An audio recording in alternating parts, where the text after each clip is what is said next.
أعوذ بالله من الشيطان الرجيم بسم الله الرحمن الرحيم السلام عليكم ورحمة الله وبركاته.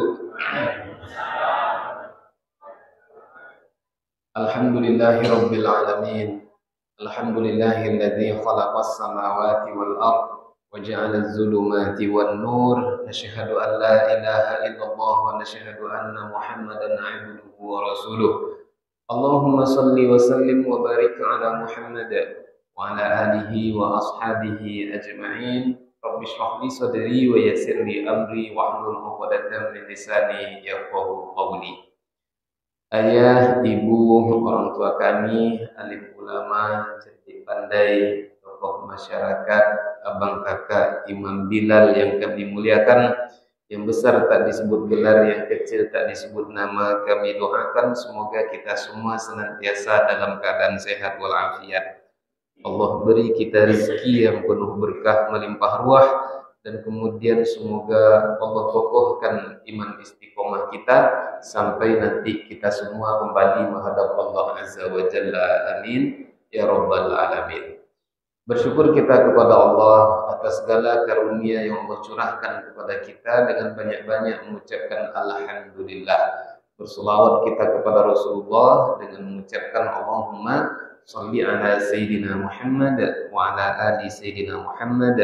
Assalamualaikum ya Rasulullah.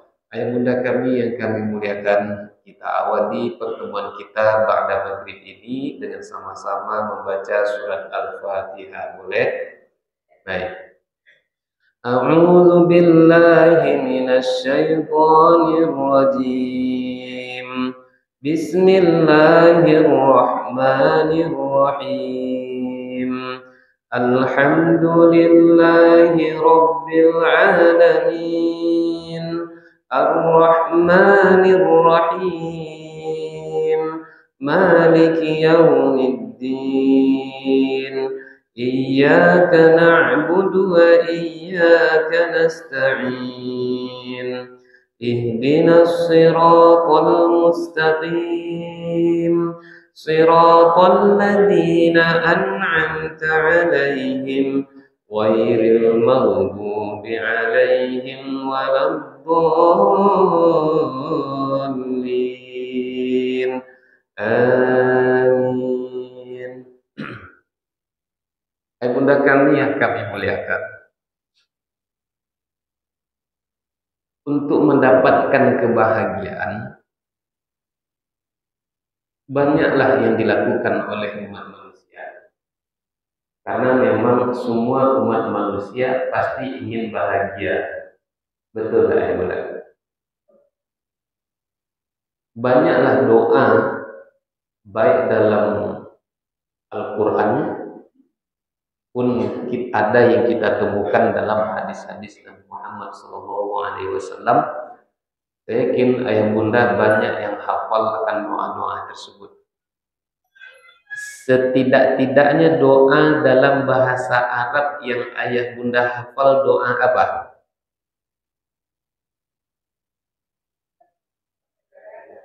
Apa? Doa sapu jagat. Rabbana atina. Rabbana atina fid dunya hasanah wa fil akhirati hasanatan wa qina adzabannar. Hafal semuanya ya bunda. Anak TK pun kami yakin pasti hafal akan doa ini. Rabbana ya Allah ya Tuhan kami. Atina, anugerahkan untuk kami fid dunya, dalam kehidupan dunia kami, hasanah, kebaikan, kebahagiaan. Wa fil akhirati, dan juga nanti di akhirat kami ya Allah, hasanah, anugerahkan juga kebaikan, kebahagiaan. Semua kita hafal akan doa ini karena memang semua kita pasti ingin bahagia. Untuk mendapatkan kebahagiaan berbagai macam cara yang ditempuh oleh kita manusia, tergantung dengan profesi kita masing-masing. Yang sebagai pedagang, saya kalau pulang kampung bunda, pulang kampung berangkat maghrib macam-macam inilah, dari rumah, dari Dintau, Biasanya jam 2 dini hari dah sampai di pasar pagi Arengka. Jam 2 di pasar pagi Arengka itu dah ramai orang berjualan. Sempat pula nanti kalau dibawa pula dulu muter-muter sama supir karena mengantarkan orang ke berbagai tempat di Pekanbaru. Lewat pula nanti contohnya di Loket Lama, apa namanya itu? Pasar apa namanya itu? Pasar Cipuan. Itu jam 2, jam setengah 3 itu orang sudah ramai. Di saat manusia banyak yang tidur, ada hamba Allah yang berusaha untuk mendapatkan kebahagiaannya melalui pintu jualan berdagang. Yang sebagai petani, kadang-kadang belum lagi matahari terbit sudah sampai di ladang, sudah sampai di kebun. Yang ayah bunda pekerja kantoran, habis sholat subuh, siapkan segala sesuatunya, nanti jam setengah 7 berangkat kantor. Taruhlah pulang di rumah sampai jam setengah 6. Kadang-kadang kalau sudah akhir tahun itu, Bapak Ibu dimuliakan Allah, memang pulang setengah 6, nanti habis sholat isya, lanjutkan lagi pekerjaan-pekerjaan yang masih belum dituntaskan tadi siang. Kadang-kadang ujung-ujungnya tidur sudah jam 1, sudah jam setengah 3. Karena ingin bahagia. Dengan harapan, nanti dengan bekerja mati-matian uang terkumpul. Kalau uang sudah terkumpul, nanti saya akan bangun rumah yang besar. Kalau duit sudah terkumpul, saya nanti mau beli mobil yang mewah. Ada tak orang punya harapan kebahagiaannya wujudnya seperti itu? Ayah benar? Sebelum bangun rumah, duit yang sudah terkumpul sedikit demi sedikit ditaruhlah di bank. Dengan harapan, nih kalau di bank duit disimpan aman. Kalau di rumah tak aman. Sempat nanti kebakaran, sempat nanti maling datang, bahaya. Ditaruhlah duit di bank. Ada pula ketika duit yang terkumpul lalu kemudian diinvestasikan sama kawan. Dengan harapan duit diinvestasikan, awak goyang-goyang lutut aja di rumah, tapi duitnya muter terus, duitnya jalan terus. Ayah bunda, tetapi kenyataannya kita pun mendapati banyak orang kemudian dia pupus kebahagiaannya di tengah jalan. Tidak jadi dia bahagia. Kenapa? Harapan duitnya tadi disimpan di bank, karena nanti duit sudah terkumpul banyak, saya mau beli mobil yang mewah, bangun rumah yang besar, tiba-tiba bank duit yang ditabungkannya di bank itu kebobolan. Bisa terjadi tak tuh ayah bunda? Saya sempat lewat di beranda Facebook saya, salah seorang nasabah saldonya hilang sebanyak 12,6 miliar.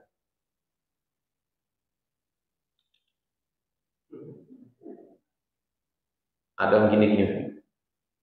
Sedikit banyak tuh 12,6 miliar tuh ayah bunda.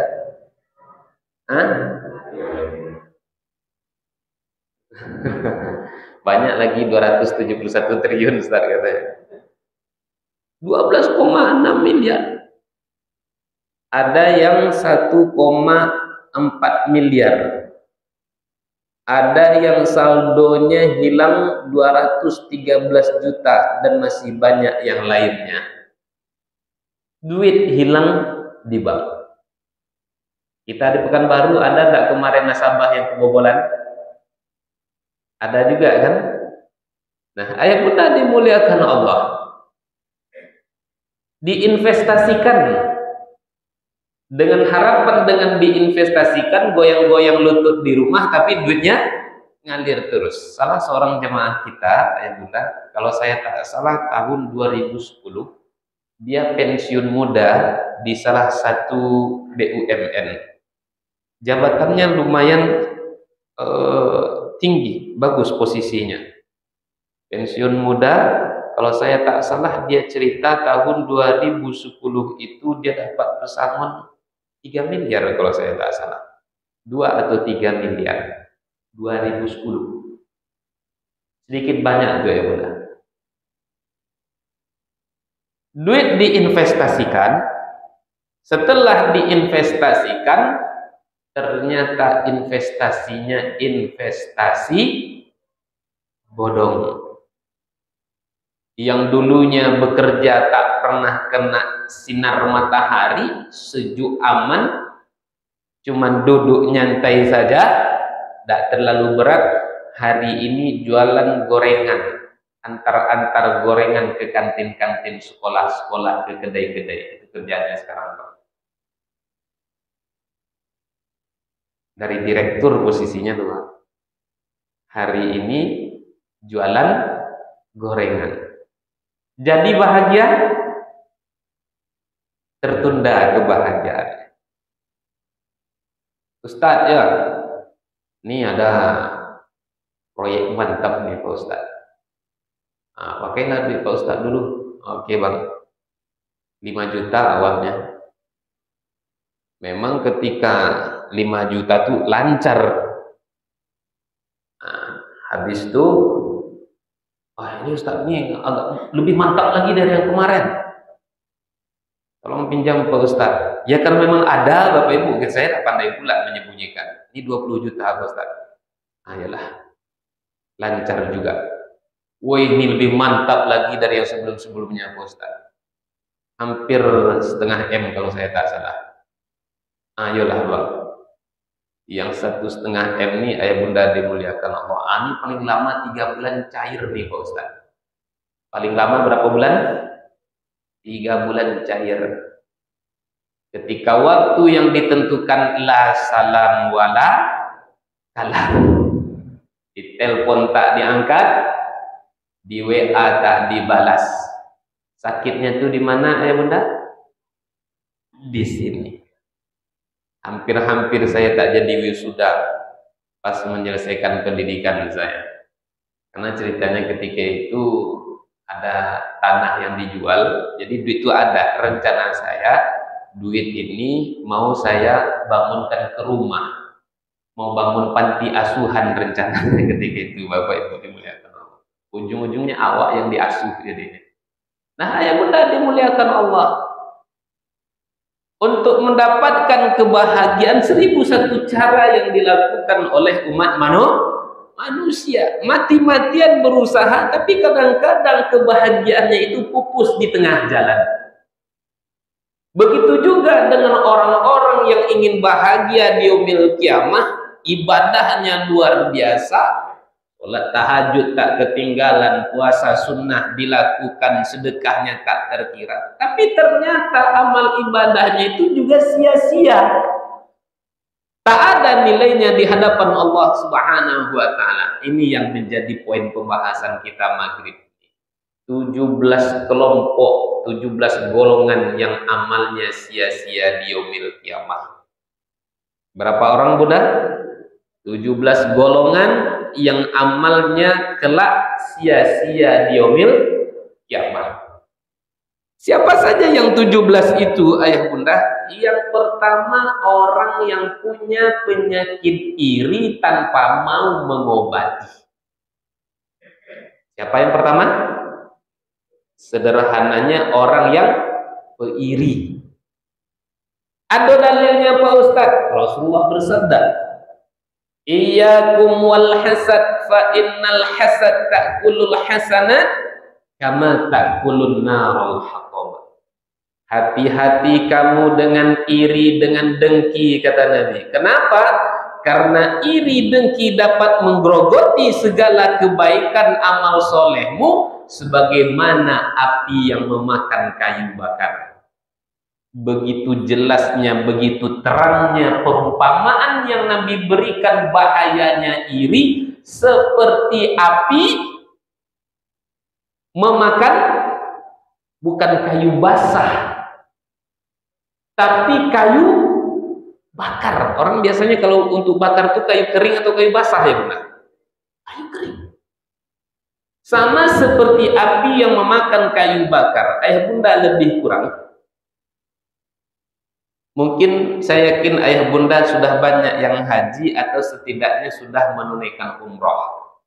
Bagi yang belum haji, belum sempat umroh, semoga Allah panjangkan umur, sehatkan badan, Allah beri rezeki bisa nanti semuanya naik haji dan melaksanakan umroh. Amin ya Rabbal alamin. Karena kalau Allah berkehendak ada yang sulit, kun fayakun, jadilah maka akan jadi. Ada yang haji dengan berjalan kaki, ada yang haji dengan naik sepeda, ada yang haji dengan naik motor macam-macam. Ada NMAX kemarin saya lihat, ada yang kemudian motor BMW, ada dengan mobil, macam-macam. Benar firman Allah Ta'ala, kelak nanti orang akan melaksanakan haji itu ada yang dengan berjalan kaki, ada dengan menggunakan onta dari negeri-negeri yang jauh. 1400 tahun yang silam Al-Quran telah katakan, hari ini menjadi kenyataan. Ayah bunda dimuliakan Allah. Setidaknya ayah bunda sudah melaksanakan umroh. Tentu ayah bunda masih ingat kalau kita yang umrohnya ke Madinah untuk berziarah terlebih dahulu. Setelah 4 atau 5 hari lebih kurang ziarah di Madinah, lalu kita berangkat untuk umroh menuju tanah suci Mekah Al-Mukarramah. Setelah bermiqat di Bir Ali, berihram di Bir Ali, nanti kemudian masuk ke dalam mobil, sampai nanti masuk dalam mobil, sebelum mobil bergerak, lalu pembimbing ibadah mengingatkan, Bapak Ibu, mari sama-sama kita pasang niat, labbaik Allahumma umroh. Ayo Bapak Ibu berniat semuanya, dan mari kita memperbanyak untuk bertalbiyah. Labbaik Allahumma labbaik, labbaik la syarika laka labbaik, innal hamda wan ni'mata laka wal mulk la syarika lak. Mobil jalan lebih kurang 5,5 jam dari Madinah ke Mekah.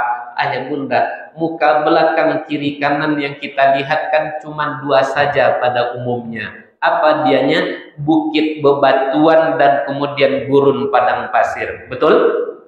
Kata Nabi, sama seperti api yang memakan kayu bakar. Nampak pokok besar-besar bunda? Nampak kayu banyak, hutan rimba belantara? Tidak sama seperti kita ke Sumbar, ke Aceh, ke Jambi, kiri kanan hutan belantara, kayunya besar-besar. Di tempat yang kita sebutkan Madinah Mekah, ayah bunda, jangankan cari kayu di tengah jalan, kadang-kadang cari lidi sulitnya minta ampun, ya enggak? Sekarang kata Nabi, sama seperti api yang memakan kayu bakar. Kan sulit cari kayu tuh, maknanya ayah bunda. Begitu kadang-kadang beramal itu sulit. Contoh, sholat tahajud bagi ayah bunda terasa berat enggak? Terasa sulit enggak? Saya kadang-kadang untuk sholat tahajud itu mau 10 alarmnya.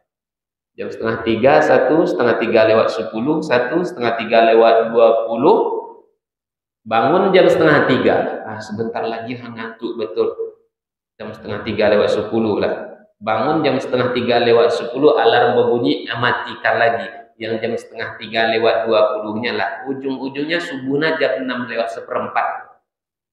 Jangankan sholat tahajud, subuhnya aja jam 6 1/4. Berat beramal. Sedekah terasa berat. Sedekah terasa berat, apalagi kalau ekonomi dalam keadaan sulit. Mencari lapangan pekerjaan payah. Kalaupun dapat kerjaan, gajinya sedikit pula. Sudahlah sedikit, ditunda-tunda pula. Kawan-kawan kemarin imam paripurna. Ini mesti kita paripurna nih. Enggak. Kawan-kawan imam paripurna. Kadang-kadang nunggu 3 bulan, Pak Ustaz. Di kampus pun kadang-kadang kayak gitu juga. Kalau dia banyak jadilah. Ini sedikit pula. Ayah bunda dimuliakan Allah. Ketika ekonomi sulit, untuk bersedekah kadang-kadang terasa berat. Nanti kalau saya sedekahkan pula, pikirannya anak istri saya makan apa pula. Nanti untuk jajannya dari mana pula, dan begitu seterusnya. Majelis ilmu ini terasa berat tak ayah bunda? Kalaulah majelis ilmu ini ringan, mustahil ayah bunda banyak yang tersandar-sandar ke dinding-dinding. Kalau majelis ilmu itu ringan, mustahil ayah bunda banyak yang terganggu-anggu kepalanya. Sederhananya ayah bunda, beramal itu berat. Mengumpulkan amal soleh itu kadang-kadang sulit, tapi ketika kita berusaha untuk beramal, ayah bunda capek, ayah bunda letih, diusahakan untuk hadir dalam majelis ilmu. Mata mengantuk, kita paksakan untuk sholat tahajud. Subuh hujan lebat, paksakan untuk tetap datang berjamaah ke masjid. Di saat kita sudah mati-matian beramal, di saat kayu itu sudah terkumpul, tiba-tiba datang api iri. Api apa yang datang bunda? Api iri. Dalam sekejap mata kayu tadi berubah menjadi abu. Begitulah gambaran iri pada seorang manusia, hampa tiada guna amalnya di sisi Allah Ta'ala. Bahaya tak iri itu ayah bunda? Bahaya. Saking bahayanya iri, ayah bunda masih ingat tak? Pembunuhan pertama kali terjadi di muka bumi itu karena apa? Karena apa? Iri. Itulah kenapa si Qabil membunuh Habil. Kenapa Nabi Yusuf dicampakkan oleh saudaranya ke dalam sumur? Inna abana lafi dhalalin mubin. Dah selesai ayat kita ini. Kata anak Nabi Yakub, dah sesat ayat kita ini. La Yusufu wa akuhu ahabbu ila abina minna wa nahnu usbatun inna abana lafi dhalalin mubin.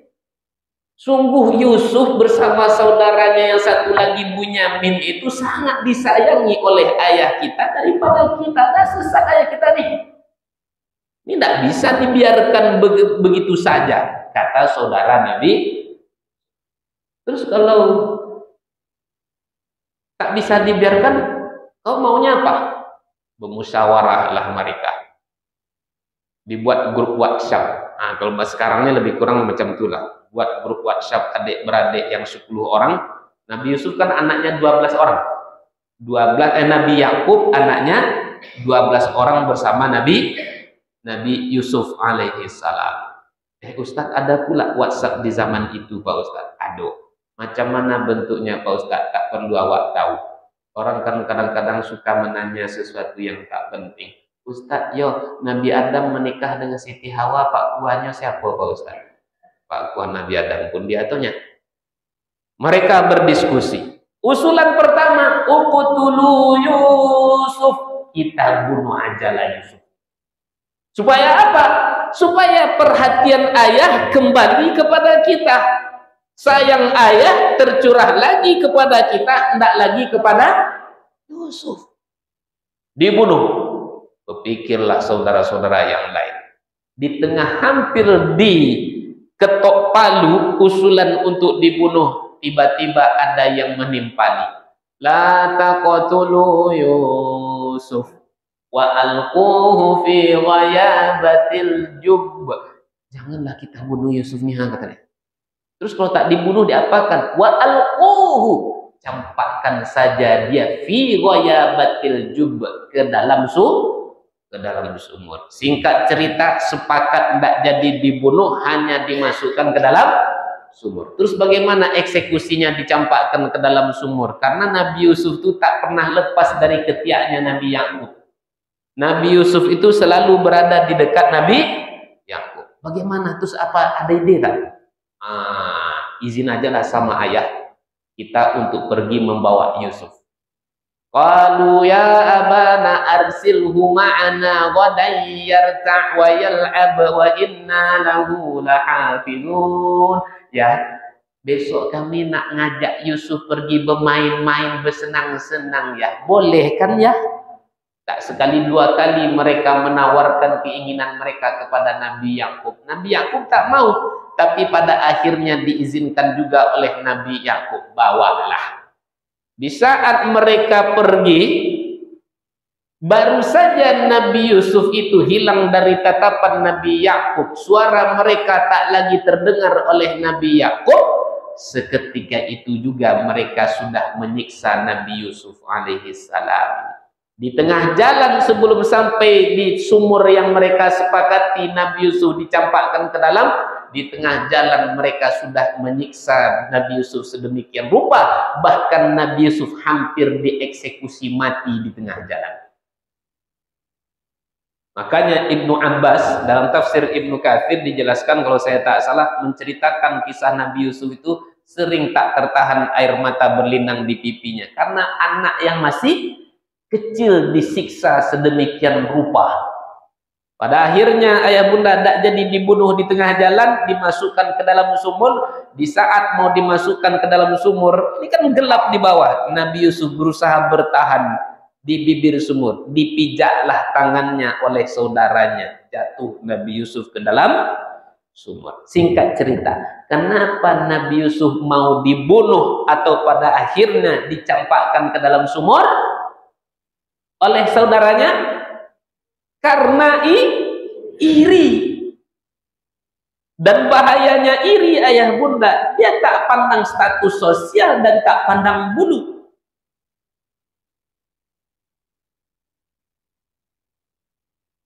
Ustadz bisa iri tak ayah bunda? Bisa juga Ustadz iri? Kok tahu pula bunda? Bunda kan tak Ustadz. Tahu lah kami Pak Ustadz. Ustadz bisa iri? Pengurus masjid bisa iri? Kok nggak lain gasnya ini? Nampaknya tidak selesai dengan kita ngaji aja deh. Di sekolah orang bisa iri, di pasar orang bisa iri. Si Anu tuh warungnya laris, banyak orang yang belanja di situ. Di warung awak, nih jangan-jangan warung kita sudah dikerjakannya dia ini, diguna-gunanya agaknya ini. Ada pula nanti tukang kompor. Iyo kata dia, aku setiap dulu awal-awal kau buka kedai tak nampak sama aku doh kata dia. Tak nampak warung kau sama aku. Yang nampak cuma warung si Anu tuh. Awak nak belanja dengan warung kau, tapi kena tak nampak macam mana lah kata dia. Akhirnya iri. Petani bisa iri. Siapa saja bisa iri. Bahaya iri. Maka ayah bunda karena dia bahaya, haruslah kita mengobati. Orang gampang iri itu kenapa ayah bunda? Di antara sebab orang gampang iri karena kurang syukur. Orang gampang iri karena kurang syukur, banyak ngeluh. Sederhananya ayah bunda, semakin kurang syukurmu, semakin banyak keluhmu. Semakin banyak keluhmu, semakin iri menggerogoti lubuk hatimu. Makanya obati. Di saat kita mengobati penyakit iri, ada pahalanya tak ayah bunda? Bukan ada lagi, besar pahalanya. Ayah bunda tentu masih ingat kisah seorang sahabat Nabi yang di saat hadis yang diriwayatkan oleh sahabat nan mulia Anas bin Malik, di saat Nabi berkumpul dengan para sahabat, tiba-tiba keluar dari lisan Nabi. Apa kata Nabi? Sebentar lagi akan lewat laki-laki penghuni surga. Tak lama setelah itu lewatlah sahabat baru selesai berwuduk, masih menetes air wuduk di jari-jarinya, menenteng sendalnya dengan tangan kirinya kalau saya tak salah.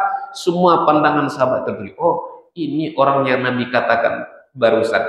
Besok dalam kesempatan yang sama Nabi katakan sebentar lagi akan lewat laki-laki penghuni surga. Ternyata yang lewat siapa? Orang yang sama dengan yang kemarin. Besoknya lagi Nabi katakan sebentar lagi akan lewat laki-laki penghuni surga. Ternyata masih orang yang kemarin juga. Walhasil ayah bunda yang dimuliakan Allah, penasaranlah sahabat nan mulia bernama Abdullah bin Amr bin As. Emangnya apalah amal orang ini ya? Kok sampai 3 kali Nabi katakan dia itu penghuni surga. Walhasil dia datangi sahabatnya. Kalau bahasa kita sederhananya, bro, bang, ocu. boleh ndak aku tidur di rumah abang agak 3 malam? Kenapa? Aku ada sedikit masalah dengan mak dan bapak keluarga aku. Jadi aku takut pulang. Nanti aku pulang dia masih marah. Nanti dilemparnya aku pakai periuk, pakai kuali. Nah, ini kalau bahasa kita sederhana seperti itu, ayah bunda. Ya udahlah, boleh. Singkat cerita, menginaplah Abdullah bin Amr bin As di rumah sahabat ini. Tujuannya apa tadi itu, ayah bunda? Untuk memperhatikan, menengok apa amal orang ini. Kok sampai 3 kali Nabi katakan dia penghuni surga? 3 hari 3 malam sahabat tak tidur demi menengok apa amal orang itu. Bayangkan ayah bunda, 3 malam tak tidur. Itulah beda tipis kita dengan sahabat Nabi. Kalau sahabat Nabi demi ilmu itu bisa 3 malam tak tidur. Tapi kalau kita yang jauh dari sahabat Nabi, belum lagi sikit-sikit tidur, sikit-sikit tidur. Baru 3 mini Ustaz tausiah. Apalagi pas khutbah Jumat hendaknya tuh tidur. Nah, ayah bunda, ketika waktu yang ditentukan sudah habis, bertamu 3 hari, padahal sebelumnya terbayang nih, jangan-jangan pasti malamnya qiyam terus sholat tahajud. Terbayang siangnya pasti siang puasa aja terus. Tetapi jauh panggang dari api, jauh jarak dari bayang-bayang, ternyata jauh dari yang dibayangkannya. Sempat waktu malam datang tidur, ketika dia bangun di tengah malam, sempat dia bangun, dia berzikir, kemudian dia tidur lagi, atau dia menunggu sampai subuh. Dalam riwayat itu tak dijelaskan sahabat ini sholat tahajud dalam 3 malam itu. Saya tak mau nanti ayah bunda langsung ambil kesimpulan. Nah, kalau gitu nggak perlu lawat sholat tahajud dah Ustaz. Kan adanya ahli surga tapi tak sholat tahajud. Bukan begitu juga maksudnya. Singkat cerita ayah bunda, ketika waktu bertamu dah habis, dia pulang. Sebelum dia pulang lalu dia bercerita, Bang, sebenarnya aku tak ada masalah dengan keluargaku. Hanya saja kemarin 3 kali Nabi sebut abang ini penghuni surga. Apa amal yang abang lakukan? Amalku kan kau udah tengok semuanya. Iya pula ya, kata dia. Lalu dia pulang, baru selangkah 2-3 langkah meninggalkan rumah sahabat nih, dipanggil balik sama ahlul bait. Sini kau kejap, kata dia. Bro, memang semua amalku engkau sudah lihat, tapi ada satu yang kau tak tahu. Apa dianya, Bang?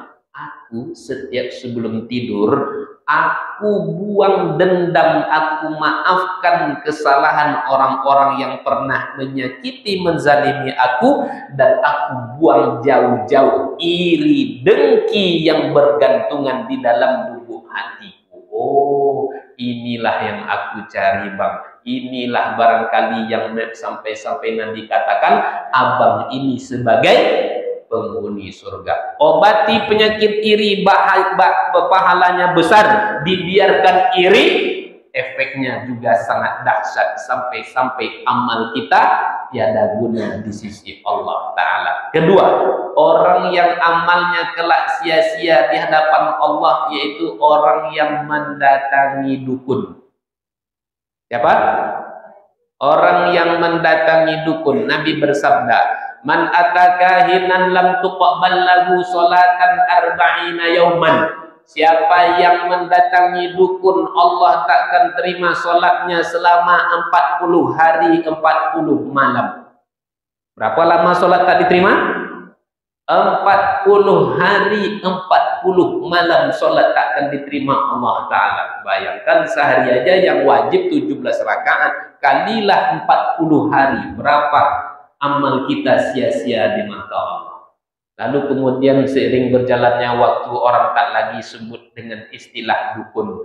Disebutnya hari ini dengan orang pintar, disebut dengan paranormal. Lalu saya baca di media sosial, kenapa dukun disebut orang pintar? Karena yang mendatanginya. Kenapa dukun disebut paranormal? Karena nak kayu pergi ke dukun, nak kuasa pergi ke dukun. Sepanjang yang ayah bunda jumpa, dukun kaya. Nak kuasa pergi ke dukun. Sebelum pemilihan demi pemilihan pergi ke dukun. Dukun sendiri punya kuasa. Nah, makanya bagi saya keberadaan kemarin pesulap merah itu Pak, membuka mata-mata yang tertutup. Kenapa? Salah satunya saya tengok di media sosial, pesulap merah kalau saya tak salah dilaporkan oleh dukun-dukun. Kenapa pesulap merah dilaporkan? Karena sepi job. Dukun sepi job. Banyak orang yang tak lagi mau datang kepadanya. Orang yang mendatangi dukun, Allah tak akan terima sholatnya. Ketiga, orang yang kelak amalnya sia-sia, yaitu orang yang mati dalam keadaan berhutang. Siapa? Orang yang mati dalam keadaan berhutang. Sampai-sampai Nabi katakan, orang yang mati syahid pun dia akan terlunta-lunta sampai nanti dibayarkan hutangnya.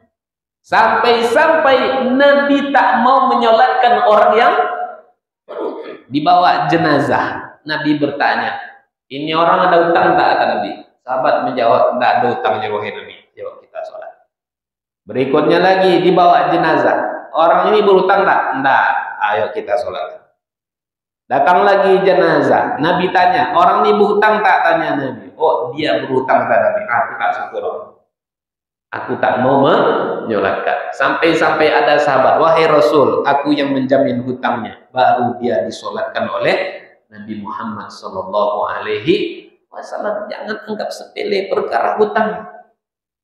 Jangankan tak mau bayar hutang, menunda-nunda membayar hutang itu adalah kezaliman. Rasulullah bersabda, matul ghaniyyu zulman. Menunda-nunda dalam pembayaran hutang itu adalah kezaliman. Az-zulmu zulmatu yaumil qiyamah. Siapa yang berbuat zalim di dunia, di yaumil qiyamah dia pun akan dizalimi Allah Subhanahu wa ta'ala. Jangankan tak bayar hutang, tak cebok saja mendatangkan siksa dalam kubur kita. Saya ulangi, jangankan tak bayar hutang, tak cebok saja mendatangkan siksa. Lewat Nabi dekat dua kuburan, Nabi katakan, innahuma la yu'aziban.